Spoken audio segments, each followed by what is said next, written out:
Hi everyone, happy Friday. I was just going to record this very quick, brief video just to talk about the needs assessment assignment.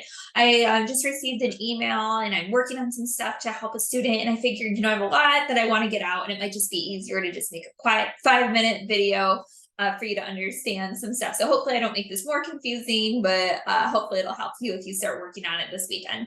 So the first thing I want to do is pull up my screen and share where the needs assessment assignment is. Probably should have had this ready to go before I started recording this, right? So here's the assignment, right? 552 needs assessment. And there's all the course objectives, learning objectives, introduction, things like this. But the one part I didn't really focus on when we had our in-person Zoom class last week was this part right here. And I know it's in the learning module where we talk about pre-seed, proceed, and I'll show you where that's at as well as where to look in the book.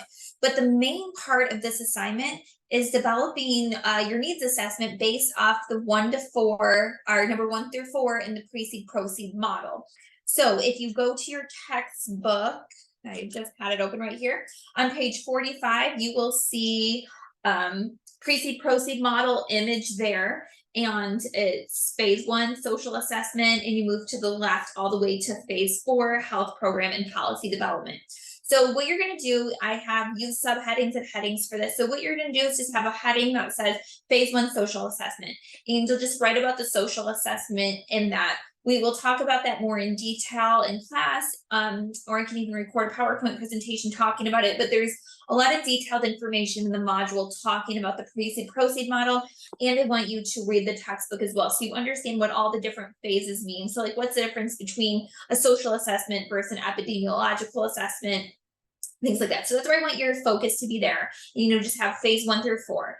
And then what I want you to do is answer these, and it just has to be, like 1 to 2 paragraph description of these. So how would you collect the data for the group that you're approaching? Would it be an online survey? Would it be a mail survey? Would you do focus groups? What would be the most helpful to know? What do you really need to know about this priority population? How would you recruit people to take your survey or join your focus group? What would be the inclusion exclusion criteria? So maybe, is it a certain age? Is it a certain level of education? Certain geographical location, right? What would be some inclusion? You have to meet this criteria and you're excluded if you don't meet this. And then what are some ethical considerations that your group would need to consider when working on this? Is it a very sensitive topic? What are some things to think about there? So that's what you're going to do for that assignment. Oh, and are there any threats to the quality of the data you might collect based on your methodology? Those are the questions you're just answered. That can be very brief, but I do want you to focus on phases 1 through 4 of the pre-seed, proceed model. So let me back up for a second and go to it. So if you are in module 3.3, evidence-based planning frameworks, here is the beautiful image of the pre-seed, proceed. It is a little different from the book, this image I have here, where we talk about evaluation at the end, but don't worry about that because we're just focusing on the needs assessment portion this week. So, and it just depends on which one you use. They're all going to give you the same outcome, but just focus on phase 1 through 4 this week. And this module gives a really good description of what each phase means and what you would answer for that. And then I know a lot of you do like looking at an example of this, like, right, I understand what that means, but how do I write about it? What's a real life example? So I will include this in the link, but when you go to modules, let's go there, and then you click on project examples right here in module 1. Click again. You'll see example 1 and 2, very different topics. Let's see example 2 right here. This is about connecting transgender youth with gender affirming therapies and social support. So right here, you can see statement of needs, phase 1, social assessment. Phase 2, the epidemiological assessment, talk about there, lots of good statistics there. Phase 3, educational and ecological assessment. And then that's where you can see the headers and then, examples of predisposing factors and reinforcing factors as well there. And then phase 4, administration and policy assessment. So that might be a little bit longer. And then you'll see here that's then when they get in the fishbone diagram, and we aren't doing that yet. So just focus on those phase fours.